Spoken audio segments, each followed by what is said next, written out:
I've been flipping Jordans, but I'm seeing more Air Max. Any thoughts on learning about other sneakers like ones you have just shown? I wouldn't have thought about grabbing those. That's the one thing for me. When it comes to selling sneakers, anytime you tell somebody you sell shoes, they instantly think you only sell Jordans, you only sell Yeezys, the hype stuff, because people are familiar with the big ticket items. I don't necessarily focus on those because the average everyday buyer is not going to be buying a pair of Yeezys or a pair of Jordan 1s for $400 and $500. That's not my typical customer. I know for me, I've always prided myself on like trying to provide affordable deals and like good deals for people. And for me, I'm making money, but they know they're getting a really good deal as well. And that's what I just like to do in terms of how I handle business. I'm not saying selling hype stuff is bad, because it's clearly lucrative, especially if you got bots and you have a connect. It's great. I don't have either. I don't have any bots. I don't have any in-store connects. So I just make it do what it do this way. But for the most part, when it comes down to it, you got to be knowledgeable on different shoes. The hype stuff is important, but stuff like this, if you can get it for say $10, $15 and then sell it for $60, I'd rather do that 5, 10, 6 times. Sometimes I might make smaller profits anywhere between 25 and $40. I might do that 50 times in a month. And for me, that's how I really make money. The big flips don't happen for me that often. So I just try to take my time and just, enjoy the process in terms of like flipping shoes. Let's see. I feel like now is the time to get back on track and stock up just in case there's a second wave. Absolutely. You got to stock up. And the thing is, not only just stock up on inventory, I feel like we all just have to be more prepared now. You know what I mean? These type of things can happen again. It could be a second wave. Quarantine is a word that I don't think any of us would have ever thought of. So now that we know that it's possible, you kind of just have to kind of plan for the worst and kind of have other streams of income when things like this happen. I made a video. I think that video was on Monday or Tuesday where I shared my 6 streams of income. If you guys didn't catch that, I'll probably put that in the description so you guys can check that out.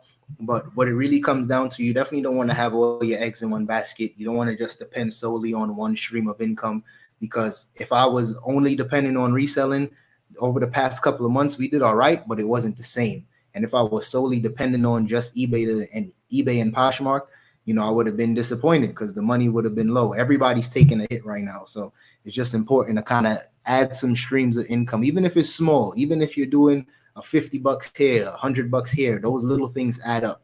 So you definitely want to just, kind of add some game. Hey, Akil, do you ship international too on eBay? If not, why? And would you consider it in the future? Thanks so much. Bless up. Yes. So I definitely do ship on eBay. I definitely do international shipping on eBay. I actually did an order today, and the buyer was actually from Canada, and they reached out to me and basically asked me what I shipped to Canada because the global shipping program was too expensive. And that's something that I'm very knowledgeable on. I know the global shipping program is more expensive for buyers, but on my end, it was just so much easier. It's literally a click of a button. It's the same process as shipping domestically. So for me, since it's so easy and convenient, I just figure if somebody that is international, for instance, somebody from Canada, if they were interested in an item, they would probably reach out. So that's what happened today. The buyer asked me if I can offer some international shipping, and that's all I did. Thankfully, the item was able to fit in a padded flat rate envelope, and going to Canada was like $25, $26. So I just changed the price. I changed the listing and added that as an option, and they bought it right away. So definitely you might want to go ahead and add international shipping to some of your eBay orders. Or you might just want to stick with global shipping program. You might even want to put it in your description and say, if you're international and you're interested, send me a message. We'll work out a deal. Something like that along those lines to let people know that you're offering some other options.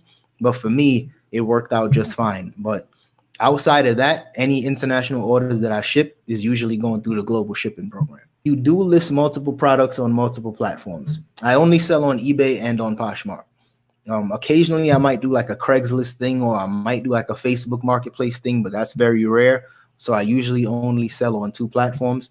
And at one point, everything on eBay, like at one point my stores mirrored, like everything on Poshmark was the same on eBay. I eventually started to branch off, and I treated them as two separate entities. And some stuff I only put on Poshmark, some stuff I only put on eBay. So since then, that's basically what it is. A lot of stuff that's on eBay is not on Posh, and vice versa. Let's see. A lot of people are unemployed right now, and the economy is pretty bad. What do you think will happen if people can't afford to buy things in the future? I'm worried that reselling will get harder.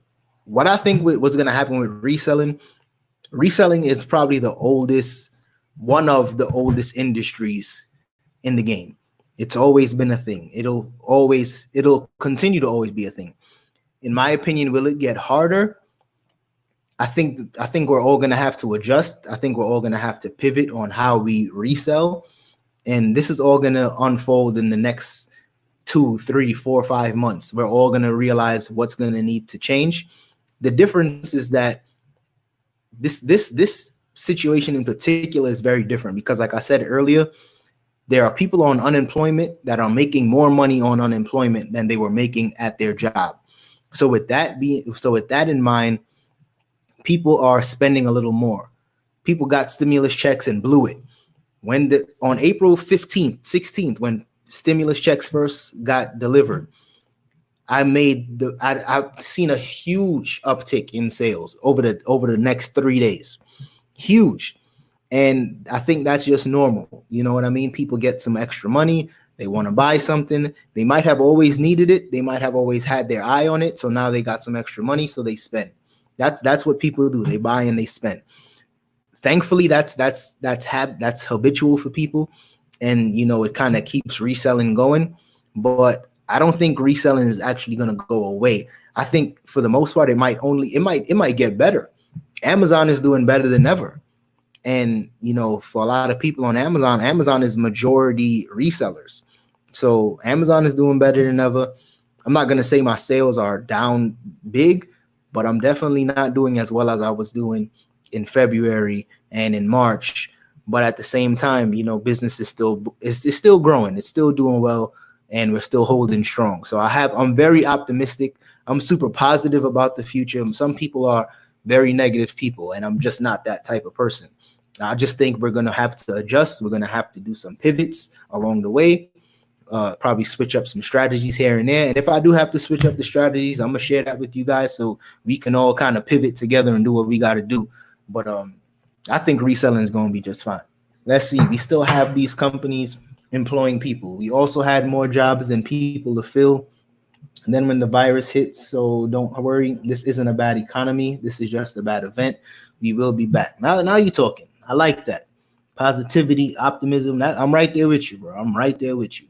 It's just a bad event. It's just a minor setback for a major comeback. I work at the post office. Worked over 3,000 parcels today. Amazon, USPS, FedEx, and Priority all doing well. Can't tell people are out of work. I agree. Right now, sales are, like I said, my sales have gone down a little bit compared to previous months, but it's not down to the point where I'm stressed out and I'm trying to figure out how we're going to make ends meet.